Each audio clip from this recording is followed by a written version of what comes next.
বিশালগড় গোকুলনগর অভয় mission অনাথ আশ্রমের ২১ বছরের এক অনাথ যুবতীর মৃত্যুকে ঘিরে অভয় মিশন আশ্রম কর্তৃপক্ষের বিরুদ্ধে উঠল অবহেলার অভিযোগ।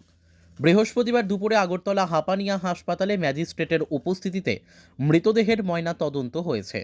জানা যায়, গোকুলনগর অভয় মিশন অনাথ আশ্রমে শাশ্বতী নাগ নামে ২১ বছরের যুবতী বুধবার সকালে অসুস্থ হয়ে পড়লে অভয় মিশন আশ্রম কর্তৃপক্ষ বুধবার সকালে তড়িঘড়ি তাকে আগরতলাস্থিত হাপানিয়া হাসপাতালে নিয়ে গেলে বুধবার সন্ধে 7:30 চিকিৎসকের সমস্ত চেষ্টা ব্যর্থ করে মৃত্যুর কোলে ঢলে পড়েন ২১ বছরের যুবতী শাশ্বতী নাগ।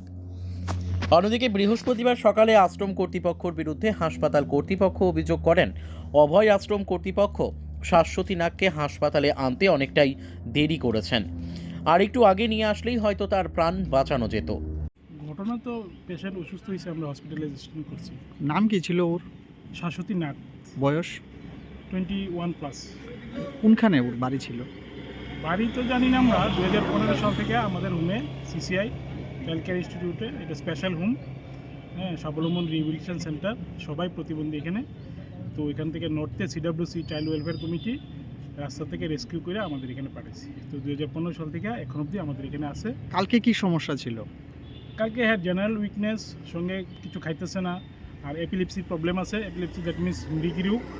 তো এপিলিপসির প্রবলেম আছে, এপিলিপসিতে পড়ে গেছে, খাওয়া দাওয়া বন্ধ, বিপি লো ছিল। আমাদের নার্স ট্রিটমেন্ট মানে চেক আপ করছে।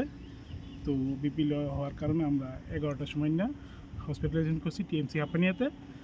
তো এরপর আন্ডার ট্রিটমেন্টে সন্ধ্যা 7:30টার পরে মারা গেছে। হাসপাতাল থেকে যে একটা বক্তব্য মানে একটা খবর পাওয়া গেছে যে আপনারা নাকি হাসপাতালে আনতে দেরি করেছেন, ব্যাপারটা কি? না, এটা হয়তো হসপিটালের স্টাফ করতে পারে, কিন্তু আমরা যথাসময়ে আইছি। আমরা তো স্টাফ 10টার সময় ডিউটিতে আসি, ডিউটি আসার পর কন্ডিশন এরকম দেখে নিয়ে আইছি। Bureau report, news daily Bharat.